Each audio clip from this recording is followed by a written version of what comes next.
নমস্কার, আপনারা সবাই কেমন আছেন? আশা করি খুব ভালো আছেন। দেখেই বুঝতে পারছেন এত গরমে আর রোজ রোজ গরম ভাত খেতে ভালো লাগছে না, ওই জন্য আমি পান্তার থালি নিয়ে চলে এসেছি। আজকে আমি এখানে পান্তা ভাতে রেখেছি, আলু সিদ্ধ রেখেছি আমি, তাও সেটা হচ্ছে শুকনো লঙ্কা দিয়ে মেখে রেখেছি, পেঁয়াজ দিয়ে পেঁয়াজটাকে ভেজে নিয়েছিলাম। আর রেখেছি মুসুর ডালের বড়া, সঙ্গে ছিল লেবু পাতা, আর ছিল ডিমের অমলেট, আর ছিল সঙ্গে ইলিশ মাছ ভাজা, যেটা পান্তা ভাতে জমে যায়।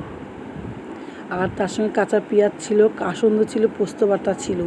খেতে তো দুর্দান্ত হয়েছে। আরও ভালো কথা, আর আমার 5টা থালি অর্ডারও পেয়েছি। আমি অর্ডারগুলো নিয়েছি, আমি তাদেরকেও এই সেম খাবারগুলো দিয়েছি। আমি এটা ওই জন্য আমি আপনাদের সঙ্গে একটু ভাগ করে নিলাম। আর আমার এই থালিটা কেমন লেগেছে আপনারা সবাই কমেন্ট করে বলবেন, তা আমি খুব খুশি হব। আর হচ্ছে যে আমার চ্যানেলটাকে যারা এখনও পর্যন্ত কমেন্ট বা সাবস্ক্রাইব করেননি তারা কিন্তু সাবস্ক্রাইব করে দেবেন চ্যানেলটাকে।